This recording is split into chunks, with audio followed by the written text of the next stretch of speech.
चलिए आइए अब हम लोग करेंगे क्वेश्चन नंबर 14 को। 14 में क्या लिखा हुआ है एटेंड डिस्टेंस में कि 1.2 मीटर, तो हालांकि इसका फिगर बनाओ फिर भी आपको समझाते हैं फिगर कैसे बनाना है, ठीक है। 1.2 metre tall girl spots a balloon moving with the wind in the horizontal line at a height of 88.2 metre from the ground. ठीक है, एक लड़की है, क्या बनाते हैं, एक लड़की है ए बी,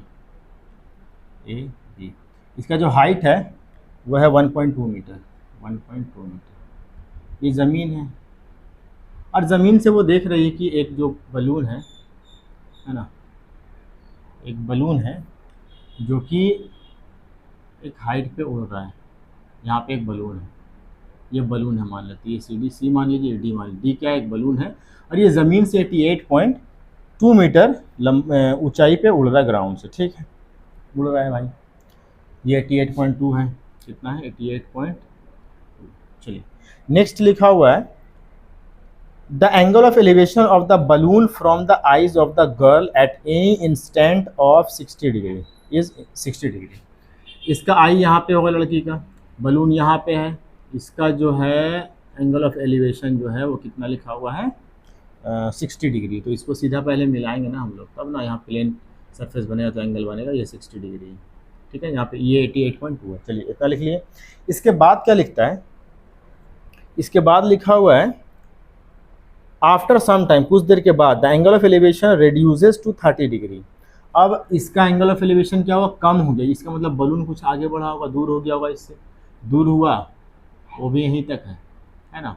अब इसका एंगल ऑफ एलिवेशन जो बन रहा है, इसका आई से एंगल ऑफ एलिवेशन जो बन रहा है वो बन रहा है यहाँ पे 30 डिग्री। ये 30 है और ये पूरा जो कितना है ये 60 डिग्री है।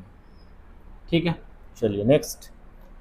और यहाँ भी प्लेन सरफेस लाइन हम लोग खींच देंगे ऐसा करके, सीधा सरफेस चाहिए ना हम लोग को, नाम दे देते हैं सी डी हो गया ना, यहाँ पे ई दे दीजिए और यहाँ पे एफ दे दीजिए, और यहाँ पे आप दे सकते हैं डी डैश, क्योंकि बलून है वही वाला है ना। आगे लिखा हुआ है कि find the distance travelled by the balloon during the interval, यानी बलून यहाँ से यहाँ पे था, है ना, यहाँ से यहाँ चला गया तो कितना डिस्टेंस दूरी तय किया, ये आपको निकालना है। तो यहाँ पे आप लिख सकते हैं ई एफ, यहाँ पे जी दे दीजिए या सी डैश दे दीजिए, ज़्यादा अच्छा है, यही वाला यहाँ आ रहा है। ठीक है, तो सबसे पहले हम लोग क्या लिखेंगे, लिखेंगे let A B is a 1.2 metre tall girl. ठीक है, और लिखेंगे डी इज़ अ बलून।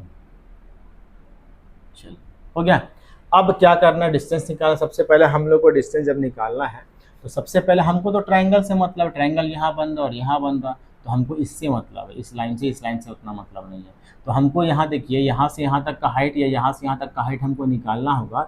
ये पूरा है 88.2, यहाँ से लेके यहाँ तक पूरा 88.2 है।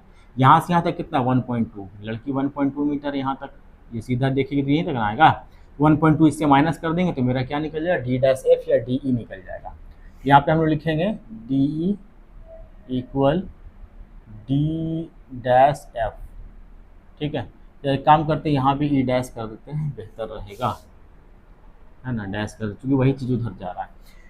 तो यहाँ पे दोनों इक्वल होगा। इक्वल में क्या लिखेंगे, 88.2 माइनस 1.2, यानी कितना आ जाएगा, ये 87 metre.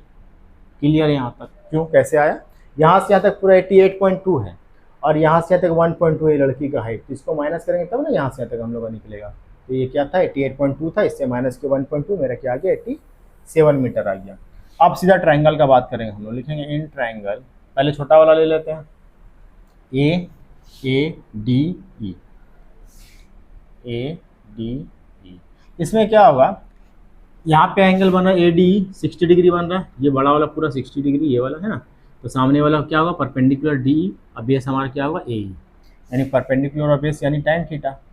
tan theta equal perpendicular by base, tan theta कितना हो जाएगा 60 डिग्री, परपेंडिकुलर हमारा डी ई हो जाएगा और बेस हमारा क्या हो जाएगा ए ई हो जाएगा। देख सकते हैं ये परपेंडिकुलर डी ई और बेस हमारा ए ई। तो tan 60 का वैल्यू क्या होता है, √3 होता है। डी ई पता है, हाँ डी पता है ना, यहाँ देखिए 87। ठीक है, ए ई पता है, नहीं पता है, लिख लेंगे, लिख लिया। क्रॉस मल्टीप्लाई करेंगे √3 ए ई हो जाएगा, इक्वल में हो जाएगा 87 ए ई। ठीक है, तो ए इक्वल क्या हो जाएगा 87 अब बाई में √3। फिलहाल इतना छोड़ दें हम लोग, इसको 1 मान लीजिएगा। ए निकल चुका। हम लोग को क्या निकालना है, बलून यहाँ से यहाँ ट्रैवल कर रहा है यानी ई डैश निकालना है। यहाँ था बलून, यहाँ से यहाँ गया, ये निकालना कितना दूरी वो ट्रैवल किया, कितना दूर वो गया है। अब हम लोग बड़े वाले ट्रायंगल में लेंगे। इन ट्रायंगल, बड़ा वाला ट्रायंगल क्या है, यहाँ देखिए, ए ई डैश डी डैश, ए ई डैश डी डैश। ये कंफ्यूज मत हो जाएगा, ई डैश डी डैश क्या है, ई, चूंकि यही चीज़ उधर जा रहा है इसके लिए यहाँ पे ई लिखे और यहाँ ई डैश लगा दिए, और यहाँ पे डी था इसलिए इसको डी डैश लगा दिए, चूंकि वही बलून उधर गया इसलिए नाम चेंज नहीं किया। ठीक है, यहाँ भी वही चीज़ होगा, tan 30 डिग्री बन रहा है, सामने वाला परपेंडिकुलर, ये पूरा क्या हो जाएगा, ए ई डैश बेस हो जाएगा और डी डैश ई डैश क्या हो जाएगा, परपेंडिकुलर हो जाएगा। यहाँ भी वही tan थीटा लेंगे हम लोग, tan थीटा इक्वल क्या हो जाएगा, P/B। tan कितना डिग्री बन रहा है, 30 डिग्री बन रहा है, चूँकि जैसे दूर जाएगा एंगल कम हो जाएगा। परपेंडिकुलर हो गया डी डैश ई डैश, अब बेस हो गया मेरा ए ई डैश। ठीक है, tan 30 का वैल्यू होता है 1/√3, डी डैश ई डैश कितना है 87, और ए ई डैश, देखिए ए ई डैश को हम लिख सकते हैं ए ई प्लस ई ई डैश, ए ई प्लस ई ई डैश। ई ई डैश हम लोग को निकालना है और ए ई हम लोग को पता है, यहाँ पे सॉल्व करेंगे। सबसे पहले क्रॉस मल्टीप्लाई कर दीजिए, ए ई को 1 से कीजिएगा तो ए ई, और ई डैश ई को कीजिएगा तो वही ई डैश ई आएगा। इक्वल में 87 को √3 से कीजिएगा, 87√3 आएगा। अब ए ई पता है कितना, 87/√3, 87/√3 प्लस ई ई डैश इक्वल 87√3। अब क्या करेंगे, ई डैश निकालना है हम लोग को, तो 87√3, और इसको इधर भेजेंगे तो कहाँ जाएगा, माइनस में, क्यों, चूँकि इसके आगे प्लस का साइन है, कोई साइन है मतलब प्लस का साइन है, तो ये हो गया 87/√3। अब सॉल्व कैसे करेंगे, यहाँ पे करके दिखाते हैं। अब देखिए, एक में बाई में नंबर है, एक में नहीं है, तो सीधा इसको इससे मल्टीप्लाई करेंगे। 87 इंटू √3 क्या आ जाएगा,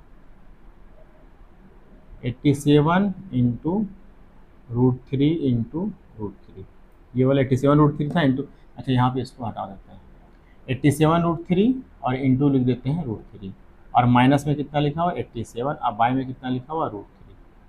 सॉल्व कीजिए, √3 इंटू √3 3 हो जाएगा, यानी 87 इंटू 3 माइनस 87, अब बाई में √3।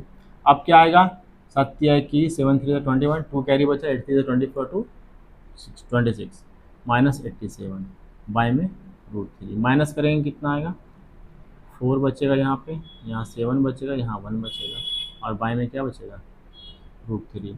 अब नीचे में बाई में तो √3 में नंबर हम लोग छोड़ते नहीं तो रेशनलाइज करेंगे, √3 है तो √3 से ही कर देंगे, √3 ऊपर भी √3 नीचे भी, क्या आ जाएगा 174 इंटू √3, अब बाई में √3 इंटू √3 3 आ जाएगा। अब काटेंगे, 3 1 जा 3, 3 5 जा 15, 2 बचा ना 17 से 15 चला गया, 2 बचा, 2 4 24, 3 8 जा 24, कितना आ गया 58√3 मीटर। तो यहाँ पे हम लोग क्या लिखना पड़ेगा, लिखना है क्वेश्चन में कि distance travel by the balloon, distance travelled by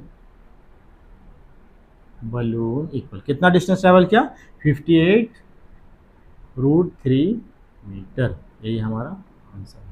question में जो था फिगर बना हुआ था, फिर भी हम फिगर बना के समझाए आप लोग को, तो फिगर बना हुआ है, टेंशन नहीं लेना, एग्जाम में जब आएगा फिगर बना हुआ रहेगा, और अगर नहीं बनाने आया तो फिर भी आप उम्मीद करते हैं समझ में आता हो, आप लोग खुद से बना सकते हैं फिगर को। ठीक है, फिगर बना लिए, उसके बाद हम लोग क्या किए, 2 ट्रायंगल बन रहा, दोनों ट्रायंगल को सॉल्व करते चले गए, आंसर आ गया, सॉल्व करते जाइएगा आंसर आ जाएगा, टेंशन नहीं लेना। ठीक है, तो चलिए इसी के साथ क्वेश्चन नंबर 14 खत्म हो गया। अब हम लोग करें क्वेश्चन नंबर 15 को नेक्स्ट वीडियो में।